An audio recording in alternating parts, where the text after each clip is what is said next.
Universitas Airlangga UNER Surabaya mengembangkan proses produksi vaksin merah putih dan saat ini vaksin yang dikembangkan tidak menimbulkan dampak negatif ketika disuntikan ke hewan transgenik dan diharapkan pada akhir 2021 vaksin merah putih dapat diproduksi massal.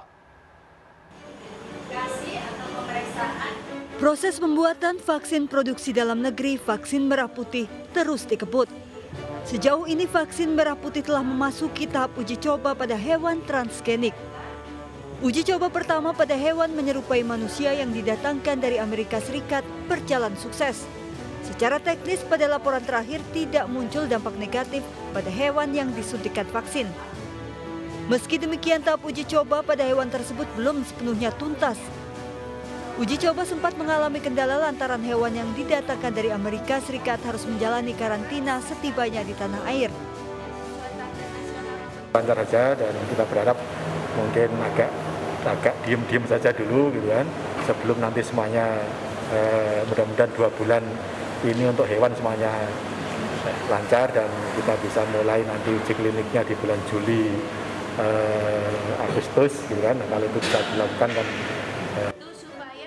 Jika uji coba hewan berjalan lancar dalam waktu 2 bulan diharapkan tahapan uji klinis dapat berjalan Juli atau Agustus mendatang.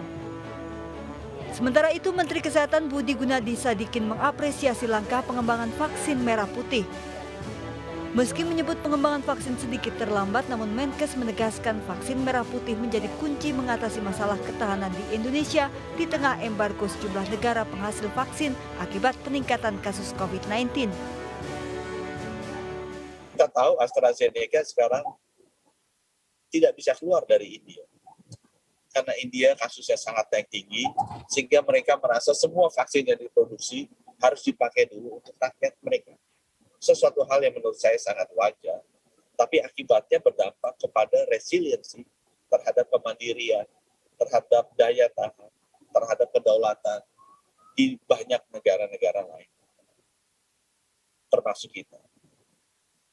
Nah, oleh karena itu Bapak Ibu, sekali lagi saya sangat berterima kasih, saya sangat mendukung apapun yang ada yang bisa saya lakukan agar vaksin asli buatan Indonesia ini bisa terlaksana. Saya bangga melihat banyak perguruan tinggi, banyak ahli-ahli kita di bawah bimbingan BPOM bisa memulai penelitian ini. Dari 6 institusi yang mengembangkan vaksin merah putih, UNER dan Lembaga Biologi Molekular Eijkman menjadi yang tercepat mengembangkan vaksin. Diharapkan pada akhir 2021 vaksin merah putih untuk COVID-19 dapat diproduksi secara massal. Selain UNER Surabaya, terdapat 5 institusi yang mengembangkan vaksin merah putih, termasuk diantaranya Lembaga Biologi Molekular Eijkman, Lembaga Ilmu Pengetahuan Indonesia LIPI, Universitas Indonesia, Institut Teknologi Bandung, dan Universitas Gadjah Mada UGM. Dari Surabaya, Yuda Prawira melaporkan.